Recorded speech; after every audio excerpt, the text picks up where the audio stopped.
এই দুটো জিনিস দেখার পর নিজেকে আর একদম সামলানো যায় না। উফ। কোন দুটো জিনিসের কথা বলছো তুমি? আমি তো বুঝতে পারছি না তোমার কথা। তাই নাকি? হুম। সত্যি বুঝতে পারছো না, নাকি বুঝতে চাচ্ছ না, কোনটা? আরে বাবা, সত্যিই বুঝতে পারছি না। বলো না কোন জিনিসের কথা বলছো। উফ।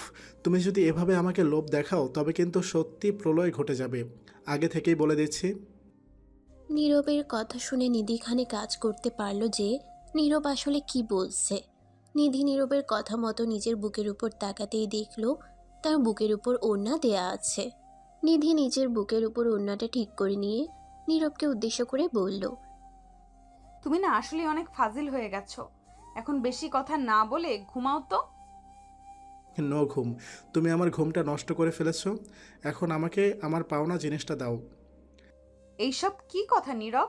আমি এখন কিছু দিতে পারবো না, রাত হয়ে গেছে, ঘুমাও। এমন করলে কি করে হবে বলো? সব সময় তুমি আমার সাথে এমনটা করতে থাকো, ভালো লাগে না একদম। আমি এমনটাই করব।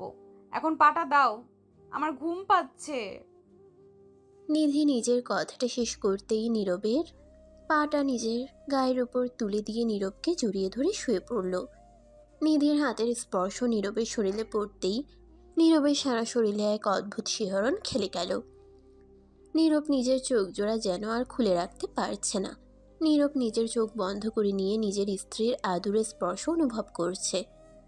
কিছু সময় নিজের চোখ জোড়া বন্ধ করে থাকতেই নিধি নীরবের চোখের দিকে তাকালো।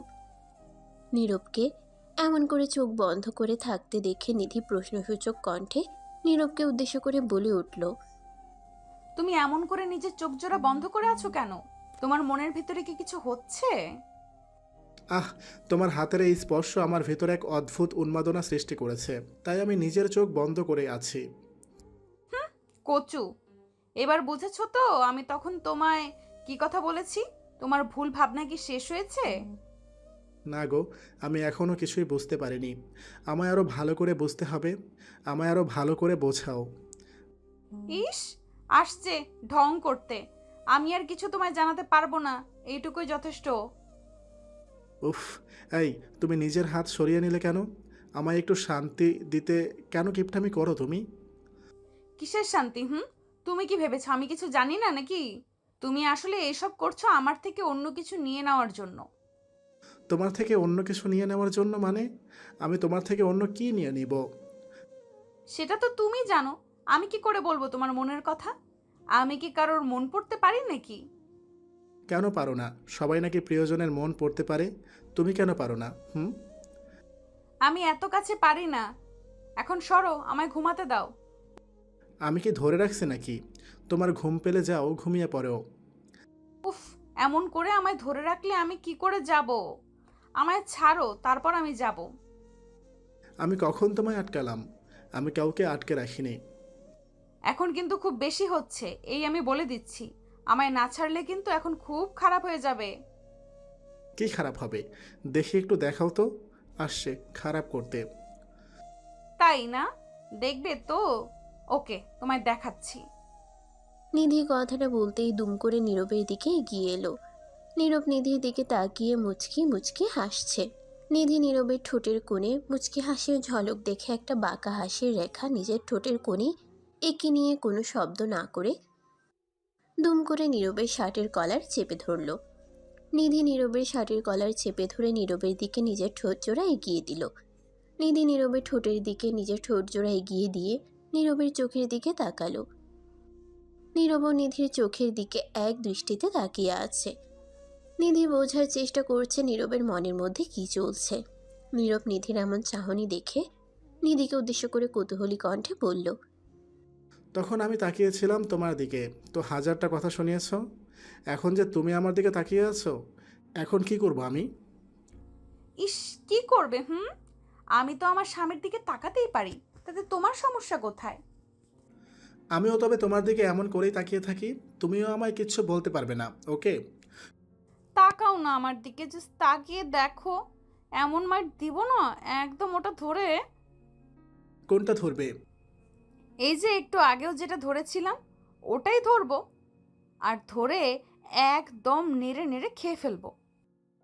হুম, তুমি খাবে আর আমি কি চুপ করে বসে থাকবো নাকি? আমিও একদম সব খেয়ে নিব। ইস, কি খাবে তুমি?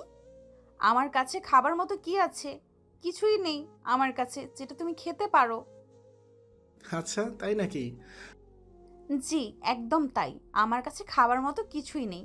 তুমি যতটাই চাও না কেন, কোনো লাভ হবে না। আমি তো স্পষ্ট দেখতে পাচ্ছি খাবার মতো অনেক জিনিস আছে তোমার কাছে, আর আমি তোমার থেকে ওই সব কিছুই খেয়ে নিব। নীরব কথাটা বলতেই নিধির কোমর জড়িয়ে ধরে একটা হ্যাঁচকা টান দিয়ে নিধিকে নিজের বুকে নিয়ে এলো। নীরব নিধিকে নিজের বুকে নিয়ে এসে শক্ত করে জড়িয়ে ধরলো নিধিকে। নীরব নিধিকে শক্ত করে নিজের বুকের সাথে মিশিয়ে নিয়ে নিধির ঘাড়ে আলতো করে নিজের ঠোঁট জোড়া ছুঁয়ে দিয়ে চুমু খেতে লাগলো।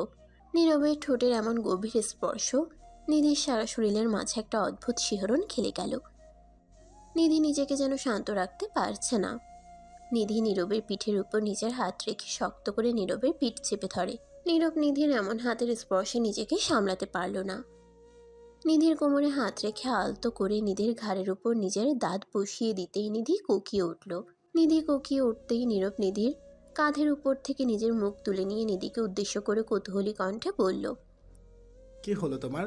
এমন করে কোকিয়ে উঠলে যে? সব ঠিক আছে তো? উফ, এমন করে কেউ চুমু খায়? তুমি আমার ঘাড়ের ওপর কামড়ে দিলে কেন? আমি কি কোনো খাবার জিনিস নাকি? উফ, সরি সরি সোনা, আমি খেয়াল করতে পারিনি। তাই ভুল করে তাই ভুল করে আর কি। ভুল? এমন করে আমার কাঁধের ওপর নিজের ঠোঁট জোড়া বসিয়ে দিয়ে নাকি তুমি ভুল করেছো? ফাজিল লোক একটা। আমায় ফাজিল বলো না, ওকে? আমি কি জানতাম নাকি তুমি এমন করে রিয়েক্ট করবে? আমি কোথায় রিয়েক্ট করলাম?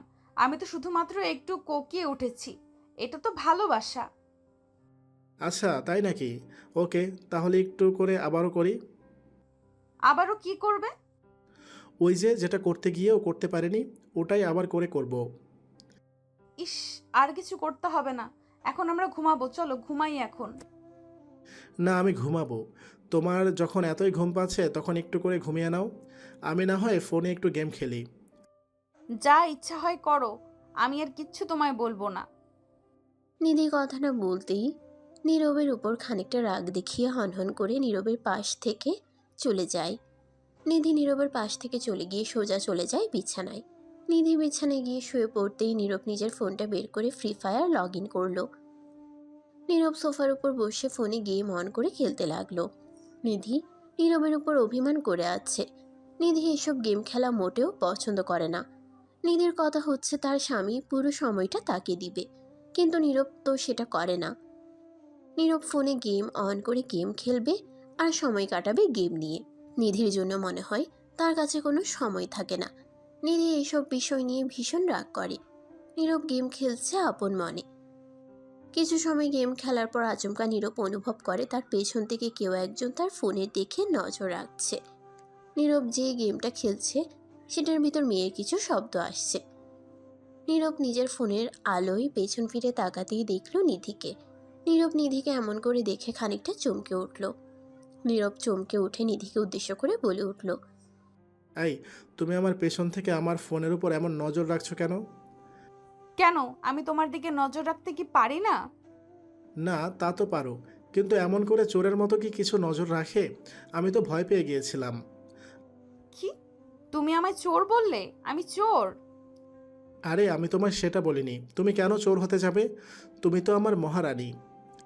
আমি মহারানী নাকি কি, সেটা এখন তোমার কথায় আমি বুঝতে পারছি। আমি আর কখনো তোমার সাথে কথা বলবো না। এই নিধি, এমন করে রেগে গেলে কি চলে বলো? প্লিজ সোনা, আমার উপর এমন করে রেগে যেও না। আমি আর এসব কথা বলবো না। না, বলবে না কেন? বেশি বেশি করে কথা বলো। আমি আর কি বলবো? আজ আমি তোমার গেমের জন্য চোর হয়ে গেছি। আমি আজ চোর। লে, আমি বুঝি না। আমি একটু গেম অন করলে তোমার কি হয়? 12,000 কথা বলতে থাকো তুমি। ও, আজ আমাকে তুমি চোর বললে? আবার আমি তোমার কথা শুনিনি সেটাও বললে? বাহ, আর কি আছে বলো? আজ আমি সব কথা শুনতে চাই তোমার। নিধি, শোনো আমার কথা। আমি তোমায় আসলেই ওসব কথা বলি নাই। আমি তো কথার কথা বলেছি শুধু। কি বলেছো আর কি বলনি সেটা তো এখনই তোমার কথায় প্রকাশ পেয়েছে। আজ তোমার কাছে আমি একটা সমস্যা হয়ে গেছি নীরব। আমার কথাগুলো তোমার কাছে বিরক্তিকর লাগছে, বুঝতে পারছি আমি। উফ, সত্যি তোমায় আর কিছু বলার নেই আমার। সব কিছুতেই তুমি একটু বেশি বোঝো। আর কিছু বলবো না আমি। আর কি বলবে তুমি? আর কিছু তো বাকি নেই নীরব।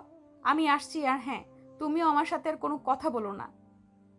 নিধি কথাটা বলতেই নিজের গাল ফুলিয়ে নীরবের কাছে থেকে চলে যায় বিছানায়।